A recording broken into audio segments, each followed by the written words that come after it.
자, 두 번째 시간 법률행위 계속해서 보도록 하겠습니다. 자, 그러면은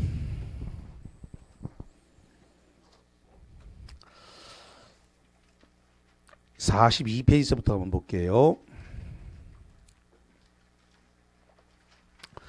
42페이지에 가니까 법률행위의 목적으로서 유효 요건이 나왔어요. 그래서 거기 보니까 그 박스에 보니까 확정할 수 있어야 되고 실현 가능하고 적법해야 되고 사회적 타당성을 갖춰야 된다.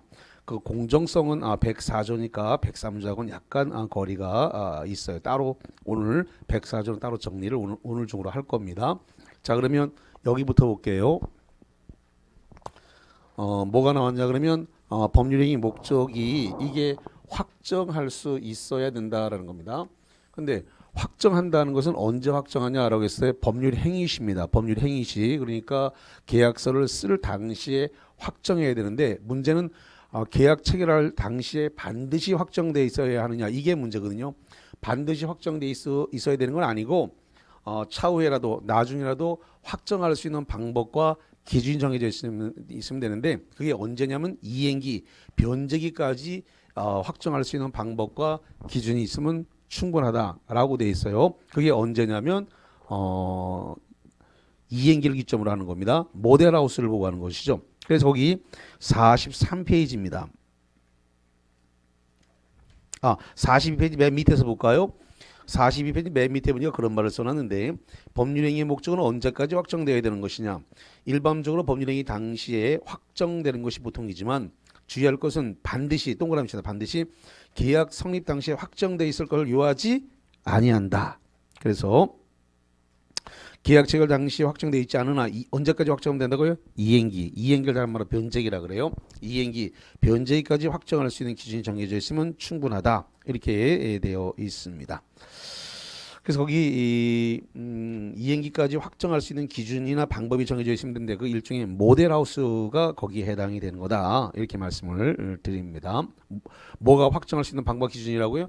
모델하우스. 우리가 신규 아파트를 그 청약을 하면서 계약을 할 때 아파트가 안 지어져 있는데 계약을 한단 말이죠. 그래서 보는 것은 모델하우스를 보고 계약을 하기 때문에 그렇습니다. 자, 그 다음에 43페이지 쪽에 보면 가능성이라고 하는 말이 나왔는데 이거거든요. 실현 가능해야 된다는 겁니다. 요거 실현 가능해야 된다. 실현이 가능하냐 불가능하냐는 것은 기준은 사회 통념에 의해서 결정을 합니다. 다시 한번 실현 가능 불가능은 뭘로 결정한다고요? 사회 통념. 예, 사회 통념입니다.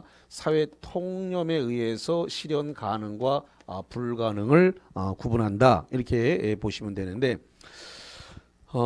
일단은 거기 박스 맨 밑에 맨 밑 박스 파란색 1번에 보니까 가능과 불능의 판단이라고 하는 말이 있는데 그것부터 먼저 보고 갈게요.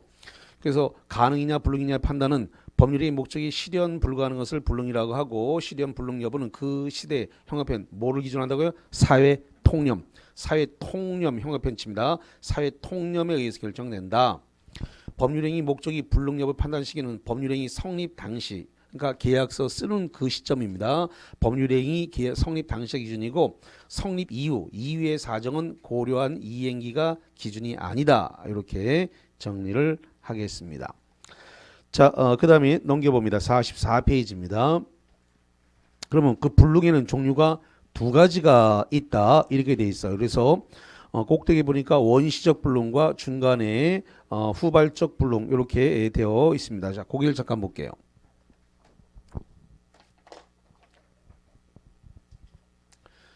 예를 들어 가지고 어떤 사람과 어떤 사람이 지금 법률행위를 했다라고 해보죠.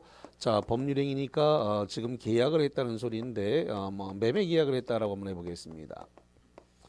매매 계약이 있었는데 매매 계약 대상물은 한옥이라고 한번 해보죠. 한옥. 자, 한옥에 대해서 매매 계약을 했는데 이 매매 계약 일자가 5월 1일이다. 이렇게 한번 해보겠습니다. 5월 1일 날 매매 계약을 했다. 그런데 문제는 이 한옥이 이게 4월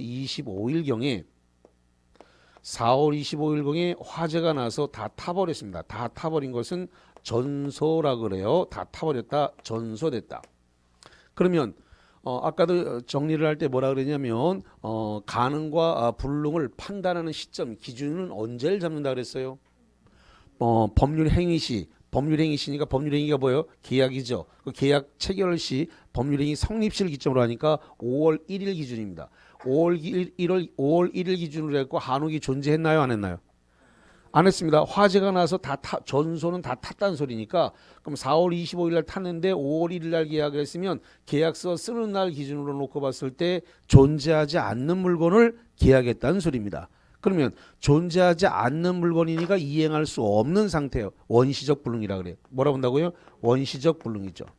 이행할 수 없는 원시적 불능의 물건을 계약을 한 겁니다. 그 다음에 전소돼서 다 타버렸네요. 전소돼서 다 타버렸으니까 전부 불능이라 그래요. 이렇게 전부 불능된 상태에서 매매 계약이 이루어졌다면 이 매매 계약은 무효다라는 겁니다. 그래서 이거는 계약 체결하기 전에 발생한 문제인가요? 5월 1일이 계약서 쓴 날이잖아요. 그럼 5월 25일은 전에 발생한 거 맞네요. 계약 체결하기 전에 목적물이 존재하지 않았고 존재하지 않았는데 계약을 했으니까 원시적 불능이고 그 계약은 이 매매 계약은 법률적으로 뭐가 된다고요? 무효다. 그런데 이 상대방이 그러한 사실을 몰라요. 모르는 걸 뭐라 한다? 선이라 그래요. 선이고 모르는데 과실이 없어요. 과실이 없는 걸 뭐라 그래요? 무과실이라 그래요. 그러면 선이 무과실의 상대방은 그러면 그걸 갖다가 알았다를 뭐라 그래요? 악이라 그러죠. 악이. 또는 알 수 있었습니다. 알 수 있었던 걸 뭐라 그래요? 과실이라 그래요. 그러면 알았거나 알 수 있었던 과실이 있는 그 대상자에게 뭘 할 거냐 그랬더니 계약 체결상의 과실 책임을 묻겠다는 겁니다.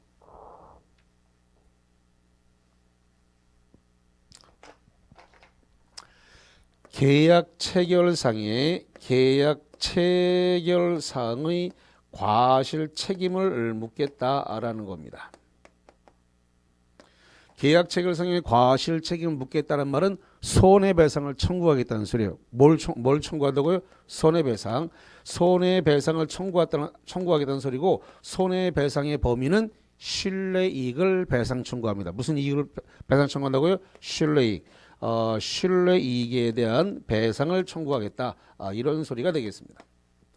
자, 그러면 여기서 방금 전에 계약 체결일 기준으로 계약 체결은 5월 1일이고 5월 1일 기준으로 놓고 봤을 때 4월 25일 날 이미 타버려서 존재하지 않는 부동산을 매매했으니까 원시적 불능이고 전부 불능이었을 때 무효고 그 무효라는 걸 모르는데 과실이 없는 상대방은 매도인에게 지금 매도인이 알았거나 알 수 있었음에도 불구하고 계약을 체결했기 때문에 계약 체결상의 과실 책임으로서 손해배상을 청구하고 손해배상을 청구를 해서 손해배상을 물 수 있는데 손해배상은 신뢰이익을 물어내라라고 할 수 있다는 겁니다. 자, 여기서 조금 예외되는 문제가 있는데 지금 전부 불능이라고 그랬는데 이게 전부 불능이 아니고 만약에 일부 불능이면 어떻게 할 거냐라는 겁니다. 일부 불능이라는 겁니다. 일부 불능이다. 일부 불능인 이런 상태였을 때는 이것은 대금 감액으로 가게 됩니다. 뭐로 간다고요? 대금 감액. 그래서 일부 불능일 때는 이게 대금 감액의 문제가 생깁니다. 그러면 일부 불능이면 목적물이 일부는 건너간 거죠. 그러니까 전부 불능은 아니에요. 그러니까 원시적 불능이 상태는 아닙니다. 그래서 일부 불능이었을 때는 이게 대금 감액의 문제로 간다. 이렇게 정리를 하겠습니다. 자, 그래서 거기와 관련해 가지고 이렇게 정리를 했는데 만약에 말이죠. 일시적 불능이 있으면 어떡할 거냐라는 문제인데요. 우리가 불능이라고 했을 때는 일시적 불능은 불능으로 보지 않습니다. 다시 한번 우리가 불능이라는 것은 확정적 불능만을 의미하는 거기 때문에 이 불능의 의미에 뭐는 포함하지 않는다고요? 일시적 불능. 일시적 불능은 불능이다 아니다? 아니다. 일시적 불능은 불능으로 보지 않아요. 그래서 확정적 불능이라야 불능으로 보는 것이다. 이렇게 정리를 하겠습니다. 자, 그 다음에 적법과 관련을 해서 적법 요거 하나만 더 보고 잠깐만 가볼게요. 지금 우리가 이제 여기에서 무효다, 취소다 이런 말이 지금 효력 요건과 관련해서 올라왔었는데 이 무효와 취소는 주장하는 자가 입증을 하도록 되어 있습니다. 그래서 효력 요건에서 무효를 주장한 자, 취소를 주장한 자가 있으면 요거 주장하는 자가 입증을 해야 돼요. 다시 한번 효력 요건에 무효를 누군가가 주장했다면 누가 입증한다고요? 무효 주장자. 취소를 주장했으면 취소 주장자가 입증하는데 여기만 그런 게 아니라 민법 전체가 다 똑같아요. 다시 한번 총칙이든 물권이든 채권이든 민사특별법이든 간에 무효를 누군가가 주장했다면 주장자가 입증한다라고 하는 거. 취소를 주장했으면 취소 주장자가 입증하는 거다. 이렇게 정리를 하겠습니다. 자, 그러면 여기까지 푸른 상태에서 메일 정리 노트 2번 문제를 한번 풀어볼게요. 자, 2번 문제 봅니다. 다음 설명은 법률행위 요건에 대한 설명이다. 틀린 것은 자, 번호로 말씀해 주세요. 몇 번이 틀렸다? 4번이 틀렸네요. 자, 1번부터 볼게요. 법률행위의 성립, 불성립의 문제는 법률행위의 유효, 무효의 문제 논리적으로 선행한다. 칠판 잠깐 볼까요?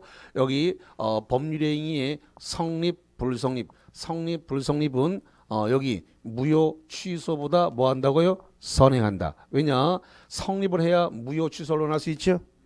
다시 뭐가 해야 된다고요? 성립. 성립돼야 유효냐 무효냐를 논할 수 있으니까 그래서 이 성립 불성립은 무효냐 유효냐보다 논리적으로 뭐 한다고요? 선행한다. 당연히 맞는 겁니다.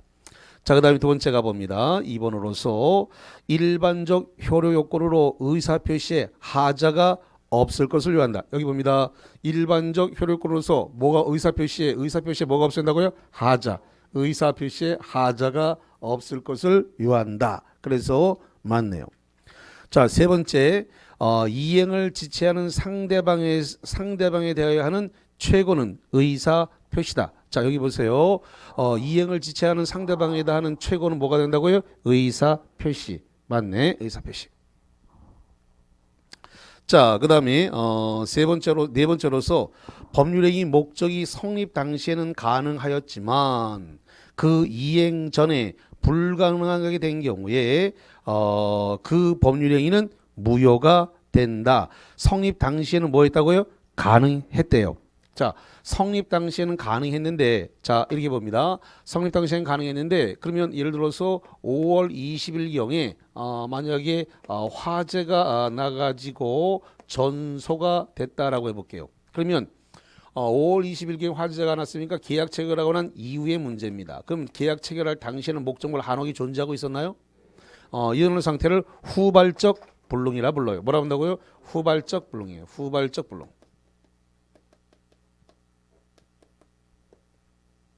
후발적 불능은 계약 체결 시점 기점이니까 계약 체결 시점 기점으로 놓고 보면 한혹은 존재했으니까 목적물은 타서 없다 하더라도 계약 체결 시점은 존재했으므로 법률적으로 유효가 됩니다. 그래서 계약 체결을 전에는 계약 체결 당시에는 존재했는데 이행 전에 목적물이 존재하지 않게 된 것은 후발적 불능이고 후발적 불능은 사법상 효력이 뭐가 된다고요? 유효다.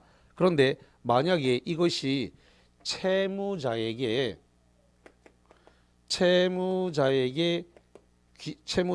이게 귀책 사유가 있냐 없냐로 나눠지게 됩니다.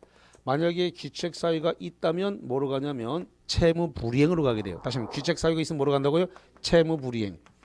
채무 불이행으로 가면서 손해배상 문제가 생기게 됩니다. 손해배상에 관한 문제가 발생을 하는 거고 만약에 귀책 사유가 없다. 귀책 사유가 없다라고 한다면 그러면 위험부담의 문제가 발생하는 겁니다. 뭐가 발생한다고요? 위험부담.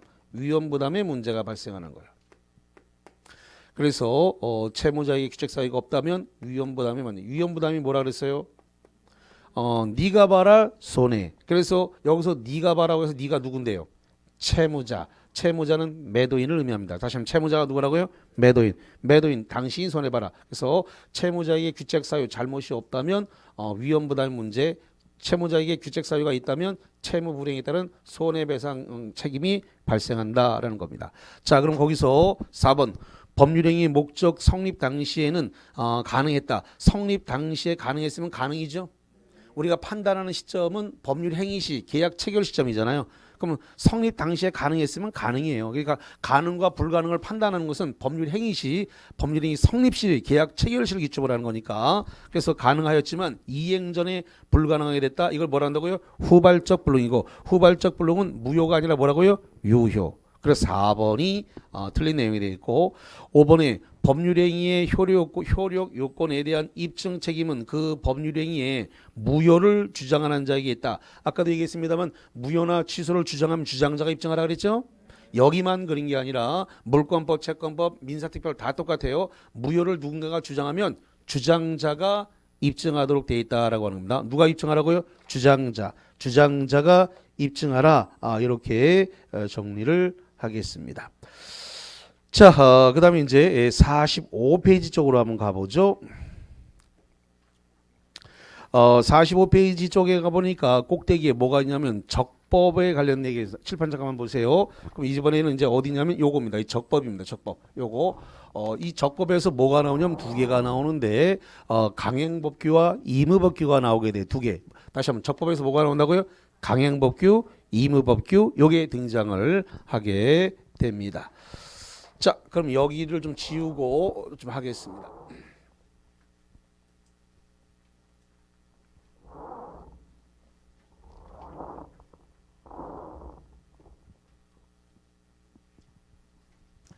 자, 예를 들어 가지고 지금 강행법규가 있다 이렇게 해보죠. 강행법규. 강행법규를 다른 말로 해서 강행규정이라 그래요. 같은 말이에요. 이게 동의어입니다. 강행법규, 강행규정. 자, 그 다음에 이거에 대비되는 말이 임의법규라고 하는 겁니다. 임의법규, 다른 말로 해서 임의규정이라 그래요. 자, 그래서 이거 동의어입니다. 강행법규, 강행규정, 임의법규, 임의규정인데 강행법규가 뭘까요? 그냥 선풍기만 나와도 성공한 거야. 입에서 선풍기가 툭 튀어나와도 그러면 선량한 풍속, 기타 사회 질서와 관련이 있다는 겁니다. 기타 사회 질서, 기타 사회 질서와 관련이 있어요. 사회 질서와 관련이 있기 때문에 배제 특약을 할 수 있다 없다? 없다. 배제 특약을 허용하지 않습니다. 관련이 있으니까 배제 특약을 허용하지 않는 겁니다. 배제 특약을 허용하지 않는다. 그러므로 강행법규를 위반했다. 강행법규를 위반하게 되면 사법상 효력이 뭐가 되는 거예요? 무효. 사법상 효력이 무효가 돼 위반하면. 그래서 선풍기, 선량한 풍속, 기타 사회 질서와 관련이 있기 때문에 배제 특약을 할 수 없고 이걸 위반하는 것은 뭐가 된다? 무효다. 그럼 반대로 임의법규라고 하는 선풍기, 선량한 풍속, 기타 사회 질서와 관련이 있다 없다? 없다. 사회 질서와 관련이 없어요. 관련이 없는 규정입니다. 법조항이 있긴 있지만 그 법조항이 관련이 없기 때문에 배제 특약을 허용한다는 거예요. 배제 특약이 가능합니다. 그리고 임의법규를 위반했다 하더라도 이걸 위반했다 하더라도 사법상 효력은 뭐가 된다? 유효다. 자, 문제가 되는 것은 이 강행법규를 두 개로 나눈다는 거예요. 그래서 어떻게 두 개로 나누냐 그랬더니 이게 효력 규정과 단속 규정으로 나눠진다는 겁니다.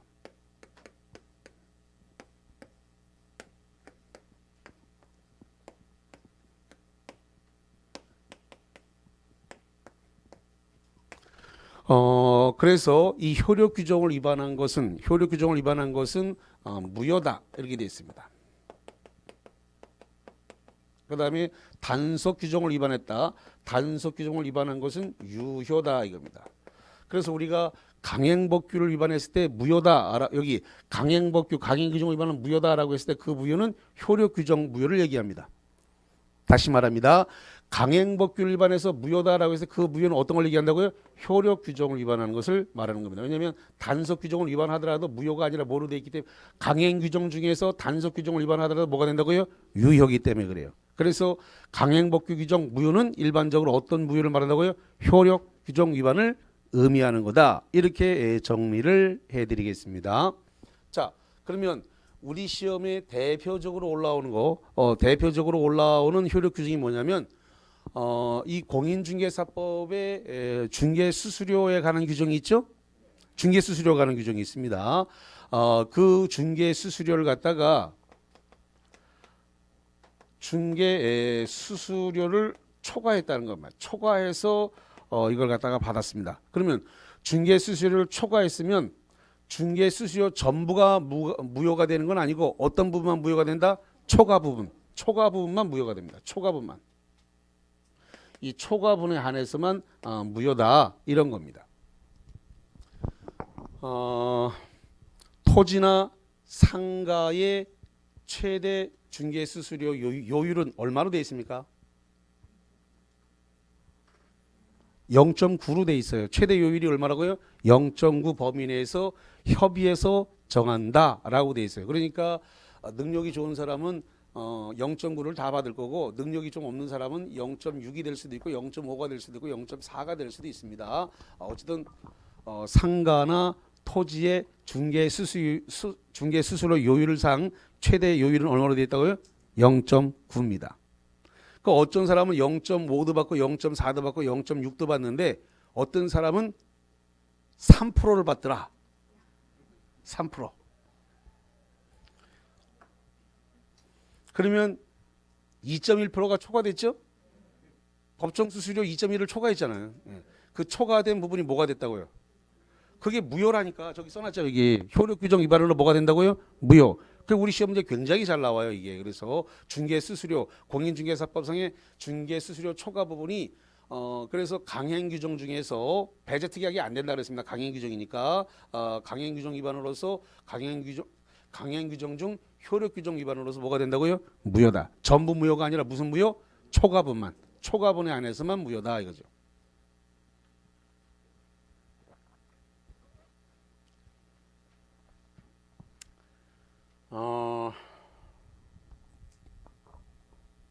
그러면 아까 3%를 누군가가 받았다 그러는데 그 3%가 그러니까 초과된 부분은 돌려줘야 되겠죠? 2.1% 3% 받았으니까 초과된 2.1%는 돌려줘야 되겠네. 돌려줘야지. 그거 무효니까. 근데 안 돌려줄 수도 있습니다. 초과됐지만 안 돌려줄 수도 있다. 어떻게 하면 안 돌려줄까? 그거는 전문가 과정에 가서 배우시기 바랍니다. 아니 제가 알려줄 수 있어. 알려줄 수 있는데 그건 이제 자격증 따고 전문가 과정에 가서 좀 배우시는 게 맞다 이렇게 보여집니다. 아니 안 돌려주는 방법이 있어요. 그거 합법적으로 불법이 아니고 합법적으로 안 돌려줘도 되는 아주 합법적으로 안 돌려주는 방법이 있어요. 그래서 2.1, 3% 받아도 상관이 없습니다. 법적으로 아무 문제가 되지 않아요. 그러면 이제 계약서에다가 써줄 때는 0.9만 써주면 되고요. 나머지 2.1%는 다른 명목으로 받으면 되는데 그 방법은 전문가 과정에서. 자, 거기까지만 하면 좀 힌트가 됐을 거야. 다른 명목으로 받을 수 있는 방법이 있구나라는 걸 일단 힌트를 쳤을 거야. 내가 일단 거기까지는 알려줬으니까. 그러니까 법상 한도는 0.9니까 0.9를 초과할 수는 없으니까 0.9까지만 받아야 돼. 중개수수료 0.9. 나머지 2.1은 다른 명목으로 받을 수 있다. 그러나 그거는 전문가 과정의 영역이니까 거기 가서 배워라. 자, 거기까지 하면 민법이 아니지. 저 중개법령의 얘기인데, 근데 내가 중개법령을 강의할 수는 없잖아. 그것도 중개법령에서도 안 해요. 왜냐면 그건 완전 전문가 과정이기 때문에. 자, 그 다음에, 그 전문가 과정은 따로 실무 과정이니까 따로 해야지. 그 전문가 과정은. 지금은 자격증을 따기 위한 이론 과정이고. 자, 그 다음에, 지금 효력 규정 중에서 그 명의 신탁에 관한 부분, 명의신탁에 관한 부분에 대해서 이걸 위반을 했다. 실명법 위반을 했어요. 그래서 이거 효력 규정 위반인으로서 무효다. 이렇게 규정을 두고 있습니다.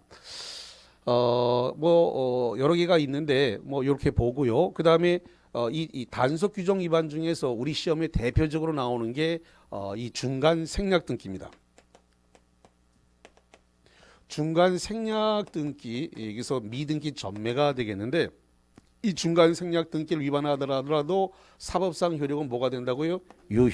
유효가 된다라고 하는 겁니다. 자, 그런데 예외 하나만 정리를 할게요. 만약에 중간 생략 등기를 토지거래 허가구역에서 중간 생략 등기를 했다는 겁니다. 토지거래 허가구역에서 중간 생략 등기를 하게 되면 이것은 중간 생략 등기가 무효가 돼버려요. 다시 한번, 어디서 중간 생략 등기를 하게 되면 무효라고요? 토지거래 허가구역상에서의 중간 생략 등기는 무효고, 그냥 중간 생략 등기 이렇게 나오면 뭐로 간다고요? 유효예요. 그러니까 토지거래 허가구역은 예외이기 때문에 따로 단서를 달아줍니다. 따로 단서를 달아주지 않고 그냥 중간 생략 등기 이렇게 나오면 예외를 생각하지 마시고 원칙론으로 답하시면 돼요. 유효다 무효다? 유효. 중간 생략 등기 유효. 그래서 사법상 효력이, 자 잠깐만 이렇게 할게요. 그게 무슨 소리냐면 이런 건데, 갑에서 을에서 병으로 넘어갔는데, 그러면 갑과 을이 매매 계약을 했으니까 등기를 넘겨받아야 되는데 등기를 안 받은 상태에서 등기 없이 지금 팔았습니다. 등기 없이 판 걸 뭐라 그래요? 전매. 그래가지고 막바로 갑에서 병으로 막바로 등기가 이렇게 넘어가니까 그럼 가운데가 빠져있는 이런 상태를 뭐라고 한다고요? 중간 생략 등기라고 한다는 겁니다. 이렇게 중간 생략 등기가 이루어진 이 부분은 사법상 효력이 뭐가 된다고요? 유효라니까. 여기 유효라고 돼 있잖아요. 여기. 사법상 효력이 뭐라고요? 유효예요. 유효. 그래서 병은 온전하게 등기를 취득한다 못한다? 한다. 그런데 국세청에 걸리면 을은 처벌을 받는다 이거예요. 안 걸리면 그냥 넘어가는 거고. 다시 한번, 일단 중간 생략 등기가 일어났다 하더라도 사법상 효력의 그 등기는 뭐 한다고요? 유효하다라고 하는 거. 그런데 중간 생략 등기를 한 을에 대해서는 뭐 한다고요? 걸리면 뭐 한다고요? 처벌한다. 안 걸리면 넘어가는 거고. 그런 거. 여기서 사법상 효력이 유효인데 단 어디서만 무효가 된다고요? 토지거래 허가구역. 요것만 잠깐 찾아드릴게요. 등기법 쪽에 관련 사항이 있으니까 잠깐만 물권법 쪽에 가서 찾아서 잠깐만 보여주고 갈게요.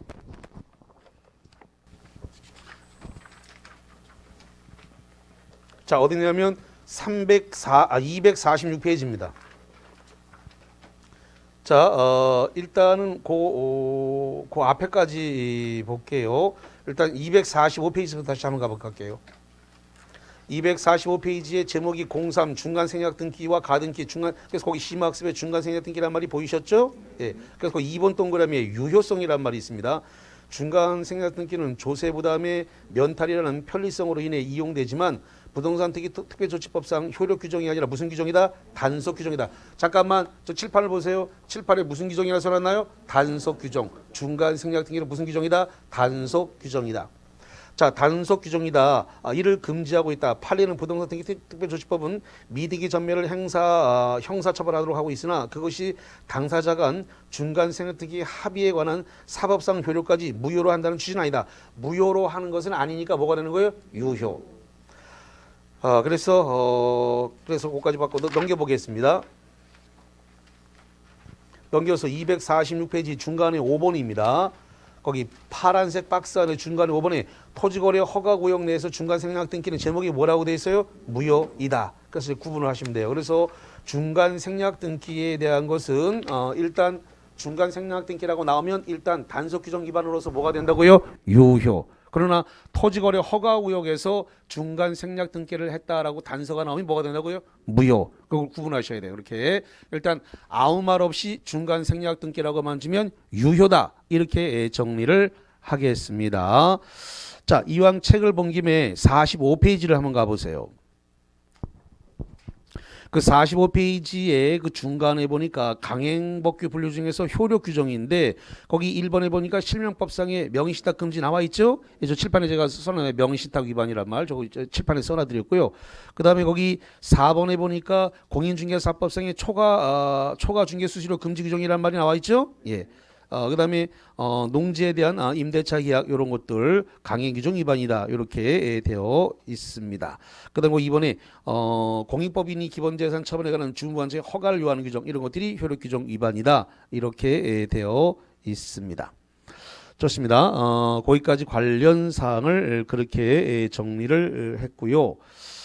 강행 규정을 위반하면 무효다라고 그랬습니다. 다시 한번 저기 써놨네요. 강행 규정 위반하면 저 맨 꼭대기 왼쪽 편에 뭐라고 써놨다고요? 무효라 그랬는데 요걸 하나 볼 거예요.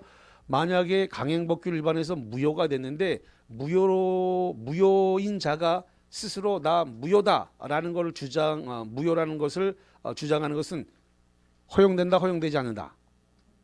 허용된다라는 게 대법원 판례입니다. 다시 한번 무효의 그 강행법규를 위반해서 무효인자가 나 스스로 무효다라고 주장하는 것은 신의 측에 반하지 않는다라는 판례가 나와 있어요. 그래서 무효를 저지른 자가 스스로 무효를 주장하는 것은 신의 측에 반한다, 반하지 않는다, 반하지 않는다. 허용된다, 안 된다, 허용된다라는 겁니다.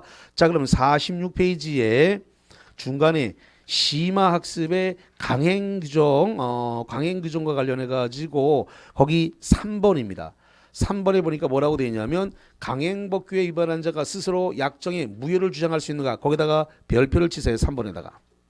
그게 이제 시험에 잘 나오는데 강행법규에 위반한 자가 스스로 약정에 무효를 주장하는 것도 가능하고 이는 신의 측에 반하는 것이라고 할 수도 없다. 그래서 거기다 가로 열고 호루라기 부는 사람 이렇게 써놓으세요.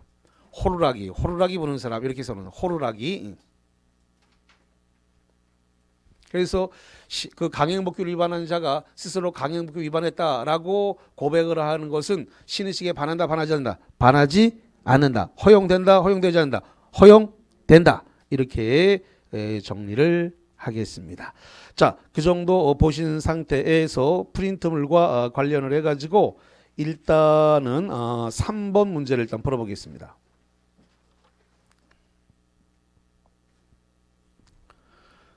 자, 3번 보겠습니다. 법률행위 목적에 관한 설명으로서 틀린 것은 번호로 합니다. 몇 번? 2번이 틀렸죠. 한번 보겠습니다. 법률행위 목적이 물리적으로 가능하더라도 사회 통념상 불능이라고 볼 수 있으면 불능이 된다. 여기 잠깐 보세요. 실현 가능하냐 불능하냐를 판단하는 건 뭘로 판단한다고요? 사회 통념에 의해서 결정한답니다. 그래서 그게 이행 가능하냐 불능이냐를 판단하는 것은 뭘로 기준한다고요? 사회 통념. 실현 가능 여부를 결정하는 건 사회 통념에 의해서 결정하는 거다. 그러니까 1번 맞네요. 그게 사회 통념상 불능이라 볼 수 있으면 불능이다. 맞는 거예요. 사회 통념에 의해서 결정하는 거니까. 2번에 불능은 확정적인 것에 한하지 않고 일시적으로 불능인 경우도 불능이다. 여기 보세요. 불능이라고 하는 것은 일시적 불능은 불능으로 본다 안 본다? 안 본다. 그래서 불능은 확정적 불능이어야 되지 일시적 불능은 불능으로 보지 않는 거예요. 일시적 불능은 여기 일시적 불능은 불능이다 아니다? 아니다. 그래서 2번이 틀렸고 답이 됐습니다. 그래서 우리가 불능이다라고 하는 건 확정적 불능을 의미하기 때문에 일시적 불능은 불능으로 안 보는 거예요. 2번이 틀렸고요. 자, 그 다음에 3번에 법률행위의 목적이 법률행위 당시에 이미 실현 불가능한 경우에도 손해배상 책임이 발생할 수 있다. 3번을 뭐라고 부를까요? 계약 체결상의 과실 책임이라 그래요. 자, 여기 봐요. 자, 법률행위 계약서를 쓸 당시에 법률행위 전에 이행이 불능해요. 원시적 불능, 정부불능 다 탔으니까 이행이 불능하잖아요. 계약 체결하기 전에 법률행위 전에 목적이 이행이 불능해요. 목적이 이행이 불능하는데 계약을 체결했으면 그러면 계약 체결상의 과실 책임으로 손해배상 청구권이 발생하잖아요. 그러니까 거기 3번 다시 봐요. 법률행위 목적이 법률행위 당시 이미 뭐 한다고요? 실현 불가능. 원시적 불능, 전부 불능이니까 실현 불가능인 경우에 무슨 책임이 발생한다고요? 손해배상 책임이 발생할 수 있는데 계약 체결상의 과실 책임으로서 손해배상 책임이 발생하는데 손해배상 책임의 범위는 어디까지다? 신뢰이익을 물어주라는 겁니다. 원래 손해배상이란 말이 나오면 민법 전체가 이행이익으로 되어 있습니다. 뭘로 되어 있다고요? 이행이익. 근데 민법에서 딱 한 번만 신뢰이익이 나와요. 어디? 계약 체결상의 과실 책임만 유일하게 뭐라고요? 신뢰이익. 그 외에 손해배상이란 말이 보이기만 하면 다 뭐 어디로 간다고요? 이행이익으로 가요. 민법 전체가 다 손해배상은 이행이익으로 돼 있어요. 근데 딱 한 번만 예외가 있다. 계약 체결상의 과실 책임만 손해배상 청구의 범위가 어디로 돼 있다고요? 신뢰이익. 신뢰이익. 그 외에는 전부 다 뭐로 간다고요? 이행이익으로 돼 있다 이 말이에요. 이것도 정리해 놓으면 시험 문제에 굉장히 문제 푸는데 유일합니다. 유효하게 써먹습니다. 손해배상은 신뢰이익을 배상하는 거다. 이런 말이 민법에서 나오면 일단 틀렸어요. 민법 전체가 다 뭐로 돼 있다 그랬어요? 이행이익이잖아요. 그래서 신뢰이익을 배상하라는 것은 민법 전체를 통틀어서 한 번밖에 없다고요. 한 번밖에. 그게 어디라고요?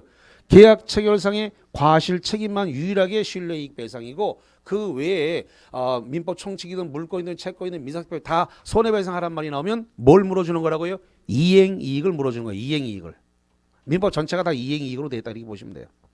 그러니까 이 전체를 일단 머릿속에 넣고 있으면 그 다음부터는 문제가 나오더라도 손쉽게 문제가 풀려져요. 상당히 많은 양들이 그렇게 양이 줄어들 것입니다. 자, 그래서 거기 3번은 원시적 불능이고 전부 불능이었을 때 계약 체결상의 과실 책임이 발생하면서 손해배상 책임이 발생할 수가 있으니까 맞네요. 자, 그 다음에 들으니까 다 알겠죠? 자, 네 번째 갑니다. 네 번째.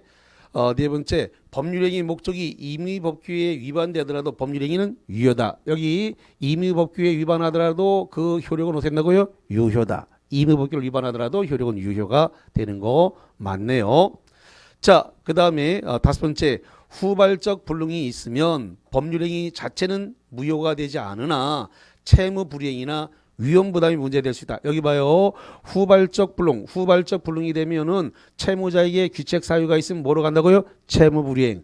그래서 손해배상으로 이어지는 거고 귀책 사유가 없으면 뭐로 간다고요? 위험 부담으로 가는 거예요. 그래서 후발적 불능은 채무자에게 귀책 사유가 있느냐 없느냐에 따라서 이게 채무 불이행으로 갈지 아니면 위험 부담으로 갈지 이게 갈라지게 된다. 5번 동그라미와 관련된 사항 채무 불이행이냐 위험 부담이냐 갈라지게 된다. 여기서 이렇게. 자, 여기서 거기까지 이 관련된 사항을 보셨고 자, 프린트를 뒤집어 가지고 9번 문제를 풀어 보십니다. 시간은 30초 갑니다. 자, 9번을 보도록 하겠습니다. 다음 불능에 대한 다음의 기술 중 옳은 것은 뭐가 옳을까요? 4번이 옳게 되는데 자, 보겠습니다. 1번 원시적 일부 불능의 경우에 일부 불능 박스 일부 불능 그 법률행위는 무효이고 다만 계약 체결상의 과실 책임이 문제될 수 있다라고 되어 있는데요. 여기 보소 일부 불능은 계약 체결상의 과실 책임으로 가는 게 아니고 이것은 대금 감액으로 가요. 뭐로 간다고요? 대금 감액. 그래서 일부 불능은 불능된 부분만 깎아주면 되는 거거든요. 다시 한번 불능이 된 부분만 뭐 하면 된다고요? 깎아주면 되기 때문에 그래서 이게 계약 체결상의 여기 잠깐만요. 계약 체결상의 과실 책임으로 가는 것은 원시적 불능이면서 무슨 불능이라고요? 전부 불능이 돼. 전부 불능. 일부 불능일 때는 계약 체결상의 과실 책임으로 가는 게 아니고 일부 불능일 때는 대금 감액으로 가는 거예요. 대금 감액.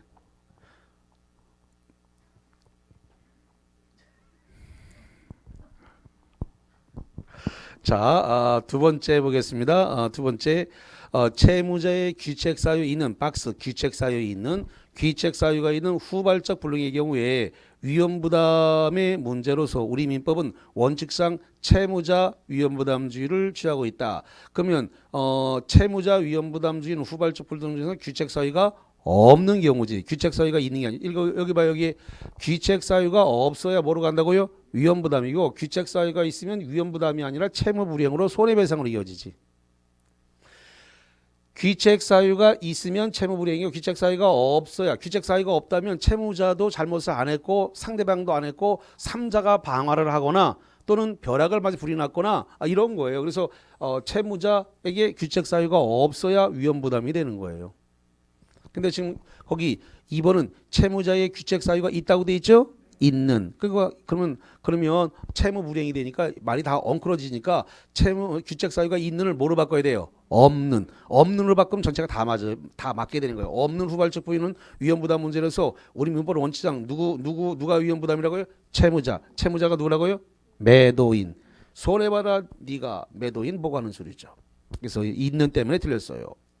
자, 그 다음에 세 번째 잠깐만. 그래서 이론만 정리해가지고는 실력이 늘지를 않아요. 그러니까 실력이 늘려면 문제를 병행해서 같이 풀어야 돼요. 그래야 함정이 어디가 함정이고 함정에 자빠지질 않아요. 그래야 함정을 자꾸 빠져봐야 안 속거든요. 그 실력이 늘려면 문제를 병행해서 같이 풀어야 줘야 돼요. 그래서 지금 우리가 지금 1차 시험은 5월 달에 본다 그랬죠. 5월 1일 날 보려고 그러면 바쁘단 말이야. 그러니까 문제를 같이 빡빡 풀어줘야 돼. 그래서 늦게 풀면은 저 9월 10월까지 가서 문제를 다 풀게 되면은 그럼 1차만 붙기도 바빠요. 2차 할 시간이 나오질 않아. 그러니까 서둘러 가지고 저 기출 문제도 다 풀어줘야 되고 4월 말까지 해가지고 기출 문제를 다 풀어야 5월 1일 날 시험 볼 거 아닌가. 진짜 시험은 10월 달에 보는 거죠. 의심의 눈초리 좀 거두고. 내가 수없이 얘기했잖아요. 오늘 내가 처음 한 얘기가 아니고 우리 시험은 실제 시험은 10월 30일이지만 그때 기준으로 포커스를 맞춰서 올려가면은 1차 시험 붙기도 바쁘다.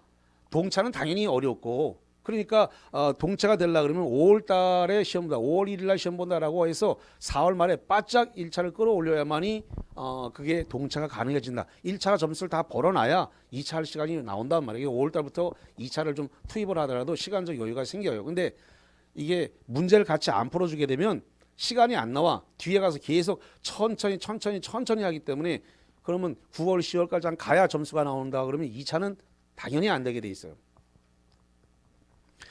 자, 그래서 지금 문제를 좀 서둘러서 풀고 기출 문제도 좀 서둘러서 다 하고 4월 달까지는 기출 문제를 다 좀 끝내주고 해야 된다는 거예요.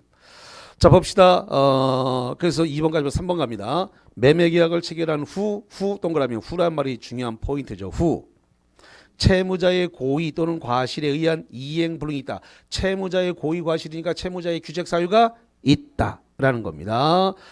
그래서 채무자의 고의 과실에 의한 이행불능이 된 경우에 그 매매계약은 채무자가 급부를 실현하는 것이 불가능하므로 무효다. 그러는데 여기 보세요. 후발적 불능은 일단 사법상 효력이 뭐라고요? 유효.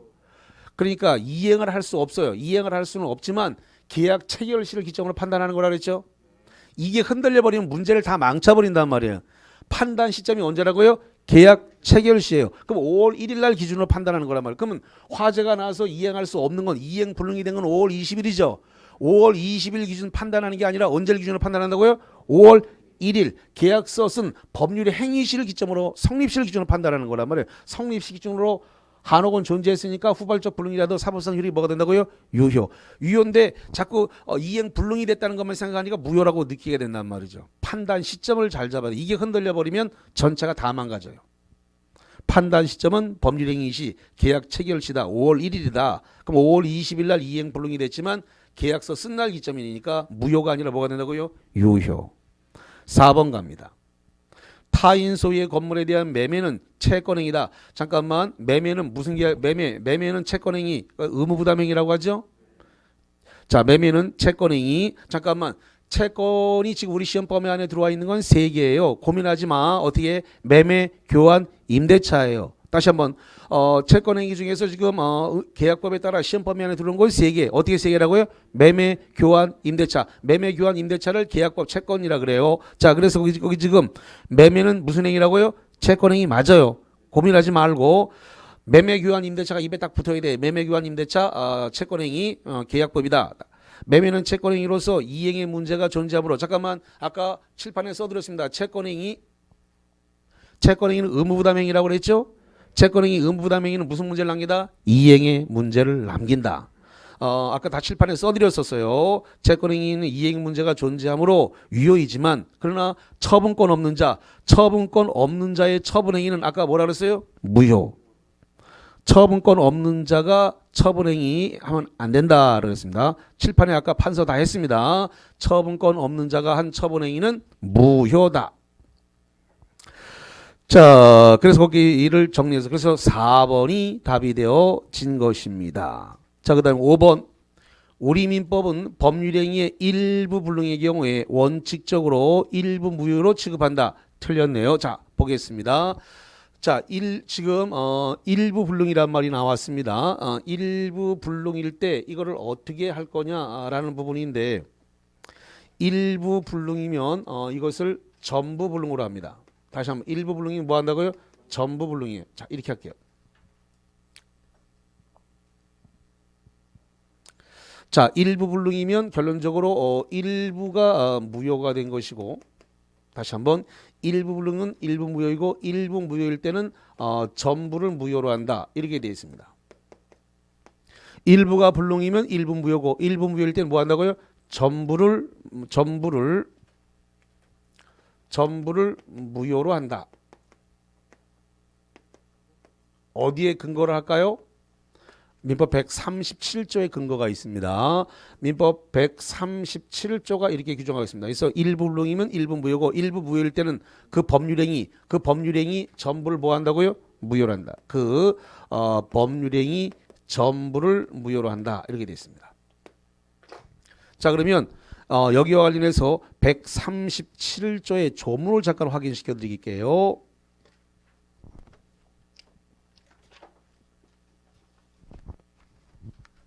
158페이지로 한번 가봅니다.